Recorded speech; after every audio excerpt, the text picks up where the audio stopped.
ফিলিস্তিনের গাজায় মানুষের উপর ইসরায়েলের লাগাতার হামলায় ক্ষোভে ফুঁসছে গোটা বিশ্ব।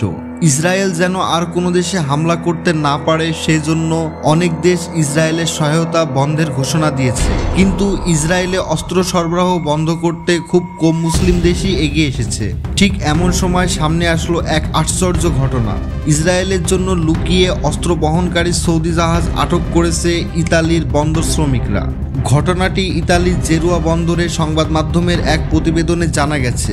শুক্রবার সৌদির একটি জাহাজ ইতালির বন্দরে পৌঁছায়। পরিকল্পনা ছিল বন্দরে অস্ত্র ও গোলাবারুদ বোঝাই করে সেগুলো আবুধাবি নেওয়া হবে, কিন্তু বন্দরের শ্রমিকরা জানতে পারে জাহাজটিতে যুক্তরাষ্ট্র থেকে আনা অস্ত্র আগে থেকে রয়েছে এবং অস্ত্রগুলো চূড়ান্ত গন্তব্য হতে পারে ইসরায়েল। শ্রমিকরা সঙ্গে সঙ্গে জাহাজটি আটকে দেন এবং লোডিং কার্যক্রম বন্ধ করে দেন। এতে বন্দরের 40 জন কর্মী অংশ নেন। পরে বন্দর কর্তৃপক্ষ জানান এটি ছিল তাদের গাজায় যুদ্ধবিরতির একটি অংশ। তবে সৌদি আরবের জাহাজ কোম্পানি জাহাজ আটকের ঘটনাকে অস্বীকার করেছে। সোমবার কোম্পানির ওয়েবসাইটে বিবৃতি দিয়ে বলা হয়, ইসরায়েলে কোনো পণ্য বা চালান পাঠানো হয়নি এবং এই ধরনের অভিযোগ সম্পূর্ণ মিথ্যা ও ভিত্তিহীন। তারা আরও জানান, ফিলিস্তিন সংক্রান্ত সৌদি আরবের প্রতিষ্ঠিত নীতি কঠোরভাবে মেনে চলে।